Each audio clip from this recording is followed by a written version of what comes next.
नमस्कार दोस्तों, शिव चालीसा का पाठ अत्यंत लाभकारी, कष्टों को हरने वाला और सुख संपत्ति को बढ़ाने वाला होता है। शिव चालीसा का नित्य पाठ करने से मनोवांछित फल की प्राप्ति होती है। शिव जी देवों के देव महादेव हैं, इसलिए सच्चे मन से शिव चालीसा का पाठ करने वाला प्राणी भगवान भोलेनाथ की कृपा का पात्र बन जाता है। शिव चालीसा का पूर्ण फल प्राप्त करने के लिए प्रातः काल नित्य कर्म से निवृत्त होकर स्नान आदि करके शंकर भगवान की मूर्ति के आगे आसन पर बैठ जाएं। पूजन की सामग्री चंदन, चावल, सफेद आक के फूल, बेलपत्र, भांग, काली मिर्च तथा धूप द्वीप शिवजी के सामने रखें। अब मन ही मन भोलेनाथ का स्मरण करते हुए द्वीप प्रज्वलित करें और इस श्लोक का पाठ करें। कर्पूर गौरम करुणावतारम संसार सारम भुजगेन्द्रहारम सदा वसंतम हृदयारविंदे भवं भवानी सहितं नमामि। अर्थात जो कर्पूर के समान गौर वर्ण वाले करुणा के अवतार हैं, संसार के सार हैं, जो अपने गले में सर्पों का हार धारण करते हैं, वे भगवान शिव माता पार्वती सहित मेरे हृदय में सदैव निवास करें और उन्हें मेरा नमन है। अब शिव चालीसा का पाठ आरंभ करें। पाठ पूर्ण करने के पश्चात ओम नमः शिवाय का मंत्र 108 बार जपें। दोहा: जय गणेश गिरिजा सुवन मंगल मूल सुजान कहत अयोध्या दास तुम देहु अभय वरदान।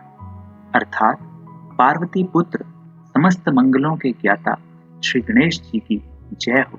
मैं अयोध्या दास आपसे वरदान मांगता हूँ। चौपाई: जय गिरिजापति दीन दयाला सदा करत संतन प्रतिपाला। अर्थात पार्वती जी के स्वामी आपकी जय हो।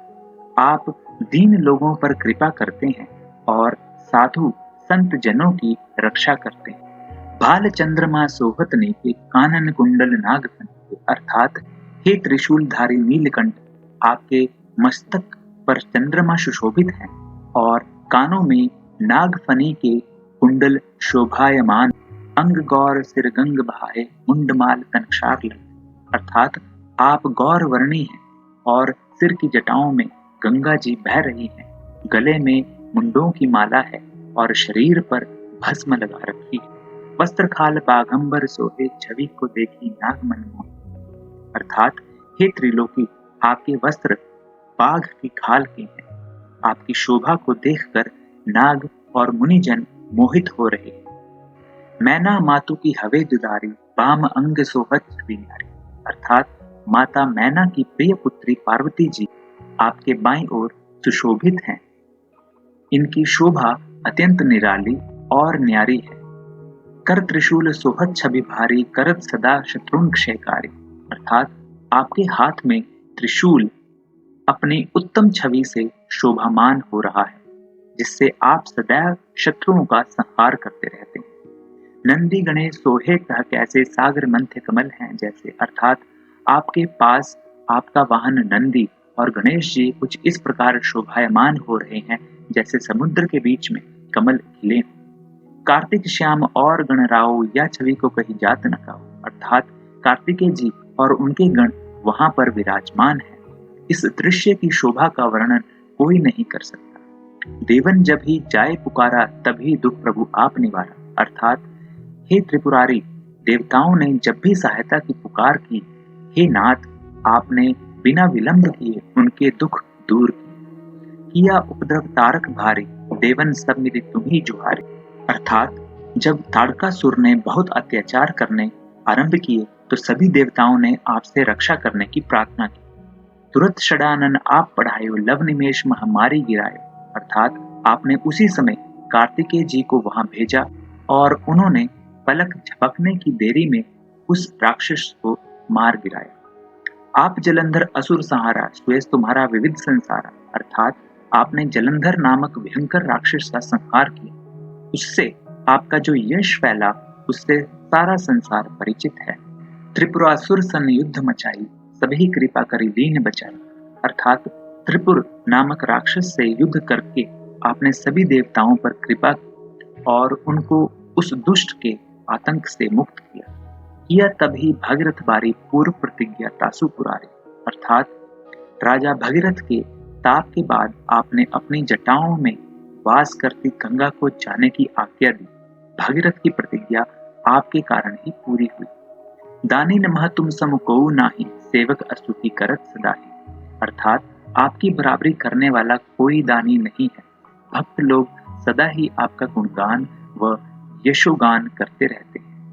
वेद महिमा तब गाई, अकथ अनादि भेद नहीं पाए। अर्थात वेदों में भी आपकी महिमा का वर्णन है, परंतु अनादि होने के कारण आपका रहस्य कोई भी नहीं पा सका। प्रकटी उठती मंथन ते ज्वाला, जरत सुरासुर भय बिहाला। अर्थात समुद्र मंथन से जो विषरूपी ज्वाला निकली उससे देवता और राक्षस दोनों जलने लगे और हाहाकार मच गया। इन्हीं दया तह करी सहाय, नीलकंठ तब नाम कहाय।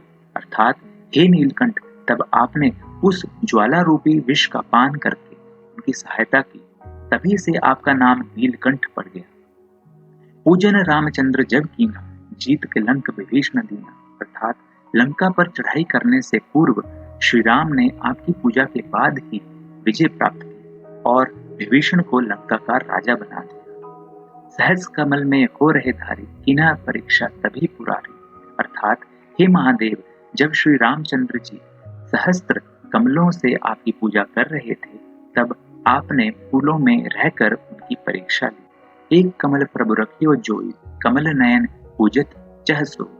अर्थात आपने अपनी माया से एक कमल का फूल छिपा दिया, तब रामचंद्र जी ने नयन रूपी कमल से पूजा करने की बात सोची।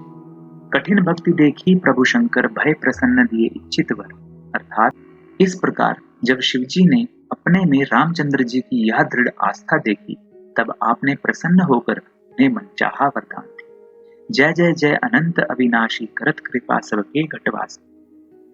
अर्थात हे शिव, आप अनंत हैं, अनश्वर हैं, आपकी जय हो जय हो जय हो। आप सबके हृदय में रहकर उन पर कृपा करते हैं। दुष्ट सकल नित मोहि सतावे, भ्रमत रहो मोहि चैन न आवे। अर्थात दुष्ट विचार सदैव मुझे पीड़ित कर सताते रहते हैं और मैं भ्रमित रहता हूँ, जिसके कारण मुझे कहीं चैन नहीं मिलता है। त्राही त्राही मैं नाथ पुकारो, यही अवसर मोहि आन उबारो। अर्थात हे नाथ, मेरी रक्षा करो, मेरी रक्षा करो। इस प्रकार मैं आपको पुकार रहा हूँ, आप आकर मुझे संकटों व कष्टों से उबारो। लै त्रिशूल शत्रुन को मारो, संकट ते मोहि आन उबारो। अर्थात हे पाप संहारक, अपने त्रिशूल से मेरे शत्रुओं को नष्ट करो और संकट से मेरा उद्धार कर मुझे भवसागर से पार लगाओ। माता पिता भ्राता सब होए, संकट में पूछत नहीं कोई। अर्थात माता पिता भाई बंधु सब सुख के साथी हैं, दुखों में कोई साथ नहीं देता, संकट आने पर कोई नहीं पूछता। स्वामी एक है आस तुम्हारी, आए हरहु मम संकट भारी। अर्थात हे स्वामी, मुझे तो केवल आपसे ही आशा है, आप पर ही विश्वास है। आप आकर मेरा घोर संकट तथा कष्ट दूर करें। धन निर्धन को देत सताए, जो कोई जाचे सो फल पाए। अर्थात आप सदा निर्धनों की धन द्वारा सहायता करते हैं।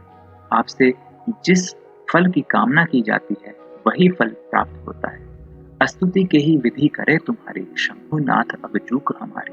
अर्थात आपकी पूजा अर्चना कैसे की जाती है हमें तो यह भी नहीं पता, अतः हमारी जो भी भूल चूक हुई हो उसे क्षमा कर दें। शंकर हो संकट के नाशक, मंगल कारण विघ्न विनाशक।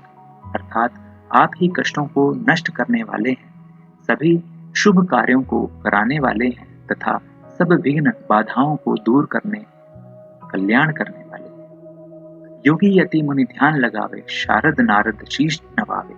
अर्थात योगी यति और मुनि सभी आपका ध्यान करते हैं। नारद मुनि और देवी सरस्वती भी आपको नमन करते।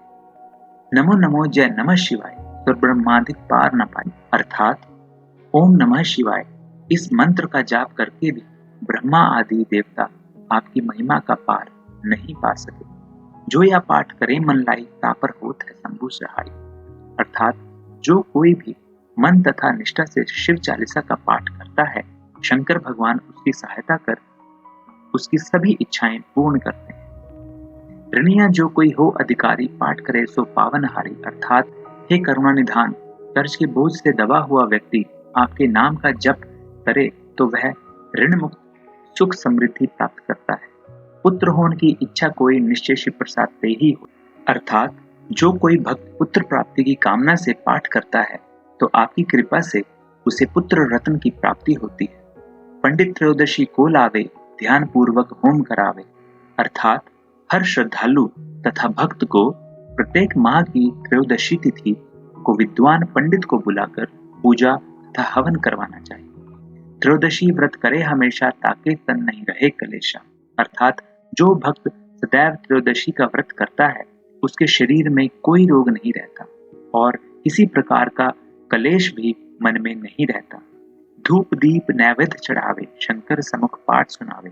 अर्थात धूप द्वीप और नैवेद्य से पूजन करके शिवजी की मूर्ति या चित्र के सम्मुख बैठकर शिव चालीसा का श्रद्धा पूर्वक पाठ करना चाहिए। जन्म जन्म के पाप नसावे अनंत धाम शिवपुर में पावे। अर्थात इससे जन्म जन्मांतर के पाप नष्ट हो जाते हैं और अनंत में मनुष्य शिवलोक में वास करने लगता है, अर्थात मुक्त हो जाता है। कहे अयोध्या दास आस तुम्हारी जाने सकल दुख हरकू हमारे। अर्थात अयोध्या दास जी कहते हैं कि शंकर भगवान हमें आपसे ही आशा है, आप हमारी मनोकामनाएं पूरी करके हमारे दुखों को दूर करें।